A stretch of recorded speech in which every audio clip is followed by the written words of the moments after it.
دیکھیں بلہ ہمارا نشان ہے، ہمارا یہ حق ہے کہ وہ ہمیں ملے۔ یہ صرف پارٹی کا حق نہیں ہے، یہ عوام کا حق ہے۔ پاکستان میں یا ہمارے سراؤنڈنگ کنٹریز میں اگر آپ دیکھیں گے 70% سے زائد آبادی ان پڑھ ہے۔ اب ایک ان پڑھ آدمی کو پہچان کیسے ہوگی کہ میں نے کس کو ووٹ دینا ہے، میں نے اپنا حق کے حکمرانی کس کے ہاتھ میں دینا ہے؟ کیونکہ جمہور کا فیصلہ ہی جمہوریت کہلاتا ہے۔ اگر آپ جمہور کو ڈپرائیو کر دیں کہ وہ اپنے بنیادی حق سے محروم ہو جائیں تو یہ جمہوریت نہیں کہلائے گی، یہ جمہوریت کے نام پہ ڈھونگ تماشا کہلائے گا۔ جسٹس اعجاز انور پشاور ہائی کورٹ کے جج صاحب نے بڑا اچھا سوال کیا جس کا کوئی جواب نہیں تھا۔ وہ شکایت کنندہ جو ہمارے خلاف گئے ہوئے ہیں وہ یہ تھا کہ آپ کو جب پی ٹی آئی میں اپنے آپ کو آپ کلیم کرتے ہیں تو آپ کو تو چاہیے تھا کہ آپ یہ کہتے کہ انٹرا پارٹی الیکشن کرائیں لیکن بلے کا نشان واپس نہ لیں۔ آپ تو اس بات پہ آئے ہیں کہ بلے کا نشان واپس لے لیا جائے، تو لہٰذا آپ پارٹی کے اندر ہیں یا پارٹی کے مفاد کے خلاف کام کر رہے ہیں؟ تو میں سمجھتا ہوں کہ یہ بہت پرٹیننٹ اور امپورٹنٹ کویسچن تھا۔ اس سے یہ ثابت ہوتا ہے کہ کچھ لوگ پراکسی حرکتیں کر کے کسی اور کا ایجنڈا لے کر کے بلے کے نشان سے قوم کو، عوام کو اور پی ٹی آئی کو محروم کرنے کی سازش کا حصہ بن کے ہمارے خلاف الیکشن کمیشن میں گئے، لیکن بدقسمتی سے الیکشن کمیشن اس وقت سہولت کاری کر رہا ہے اس مافیا کو واک اوور دینے کے لیے، اس شہنشاہ کرپشن نواز شریف اور اس کے لواحقین کو یہ بینیفٹ دینے کے لیے کہ کسی طریقے سے کمپٹیٹو پروسیس سے سب سے بڑی political party P T I کو وہاں سے آؤٹ کر دیا جائے۔ پرسوں ہی میرے حلقے سے جو کہ NA47 سے میں الیکشن لڑ رہا ہوں، ہمارے ایک دوست سوشل میڈیا کے اس نے سروے کیا جو کل آپ نے دیکھا ہوگا، جس میں 90% ہمارے ساتھ عوام اور قوم کھڑی ہے پی ٹی آئی اور ہم میرے ساتھ کھڑی ہے، جبکہ اس کے مد مقابل 10% سے بھی کم پی ڈی ایم کی تمام جماعتوں کو وہ ووٹ ملے۔ وہ پورے ایریا اور حلقے کا یہ ایک سروے تھا۔ اور پھر جب سروے ہمارے حق میں آنے شروع ہوئے، اس کے باوجود کہ الیکٹرانک میڈیا میں ہمارے اوپر بہت ساری پابندیاں عائد ہیں، کچھ نادیدہ لوگوں کے کہنے پہ یا مافیا کے ساتھ آشیرواد کرتے ہوئے، لیکن اس کے باوجود جب انہوں نے اور سنو ٹی وی نے اور کئی ٹی ویز نے جب وہ سروے جاری کیے تو پیمرا بیچ میں آ گیا سہولت کاری کرتے ہوئے کہ جناب کوئی جو ہے الیکٹرانک میڈیا کا یا ٹی وی چینل سروے نہ دکھایا کرے۔ بھائی یہ الیکشن ہے یا یہ سلیکشن ہے؟ پوری دنیا میں سروے دکھائے جاتے ہیں، پوری دنیا میں یہ موقع دیا جاتا ہے کہ تمام پارٹیز کا سروے کیا جائے، اور صحافت کی آزادی ہے، اس میں رائٹ ٹو انفارمیشن ہے، آرٹیکل 19 اس میں ہے، آرٹیکل 19A ہے کہ ہر کسی کو موقع ملے اور پتہ چلے کہ کون کتنے پانی میں ہے۔ تو میں سمجھتا ہوں کہ آج جو سازشیں پی ٹی آئی اور پی ٹی آئی کی لیڈرز اور پی ٹی آئی کے ورکرز کے خلاف ہو رہی ہیں، یہ بہت قابل مذمت ہیں۔ صرف یہی نہیں بلکہ اس کے ساتھ آپ نے پچھلے 15 دن کا ملاحظہ کیا، نامینیشن فارمز چھیننے، سیکنڈر پروپوزر کو اٹھانے، اغوا کرنے، تشدد کرنے، کینڈیڈیٹس کے اوپر تشدد کرنے، ان کو اٹھانے، اغوا کرنے، ان کو گرفتاریاں، یہ سارے اس پروسیس کا حصہ رہی۔ اور جس تھوک کے حساب سے ریٹرننگ آفیسرز نے ہمارے نامینیشن فارمز ریجیکٹ کرے باشمول میرے، میں سمجھتا ہوں کہ یہ نہایت قابل مذمت حرکت ہے، یہ آئین کی خلاف ورزی ہے، یہ قانون کی خلاف ورزی ہے، یہ آئین اور جمہوریت کا تماشا کرنے کے برابر ہے۔ دیکھیں آج ہم آگے چلتے ہیں، جو ماضی میں ہوا چھوڑ دیں فار دی ٹائم بینگ، لیکن کیا ہم فری اینڈ فیئر الیکشن کے بغیر اس ملک کی جمہوریت کو مضبوط کر سکتے ہیں؟ جواب ایک ہی ہے، نہیں۔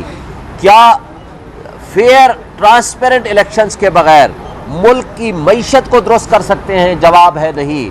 کیا فری اینڈ فیئر الیکشن کے بغیر سیاسی عدم استحکام کو ختم کر سکتے ہیں؟ اس کا جواب ہے نہیں۔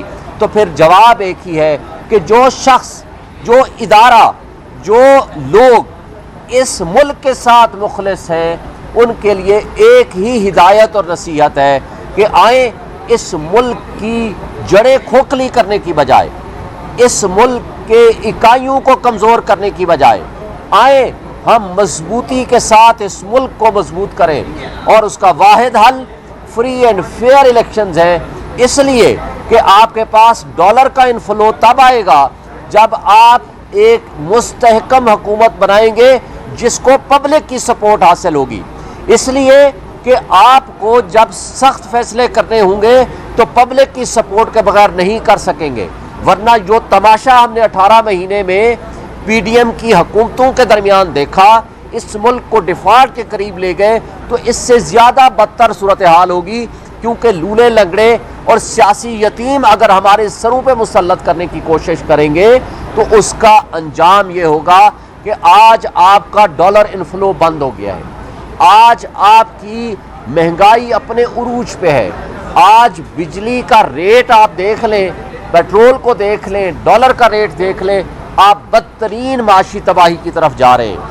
جبکہ اس کے مد مقابل میں عمران خان کا جو لاسٹ ٹینیور تھا، اس کے باوجود 3.5 پونے 4 سالوں میں 2 سال ان کا کورونا میں بھی گزرا، پھر بھی last time 6.2% GDP تھی۔ اس وقت $24 بلین کا آپ کے پاس ریزرو تھا اور ڈالر انفلو تھا، اس لیے کہ اوورسیز آپ کے اوپر تب انویسٹمنٹ کرنے کے لیے آئے گا جب یہاں سٹرانگ جمہوری حکومت ہوگی۔ اس لیے کہ جس شخص کے یا جس پرسنالٹی کے یا جس پارٹی کے لیڈر کے پیسہ باہر پڑا ہوگا، جس کی انویسٹمنٹ باہر ہوگی، تو وہاں کس منہ سے وہ ان کو کہے گا کہ اپنا پیسہ لے کر آئیں، یہاں آ کر انویسٹ کریں؟ وہ کہہ نہیں سکتا۔ اس لیے میں سمجھتا ہوں کہ پی ٹی آئی کے ساتھ آج 80 سے 90% عوام کھڑی ہے، اور عمران خان واحد لیڈر ہے، ویژنری لیڈر ہے، جس کے اوپر اوورسیز 100% ٹرسٹ کرتے ہیں۔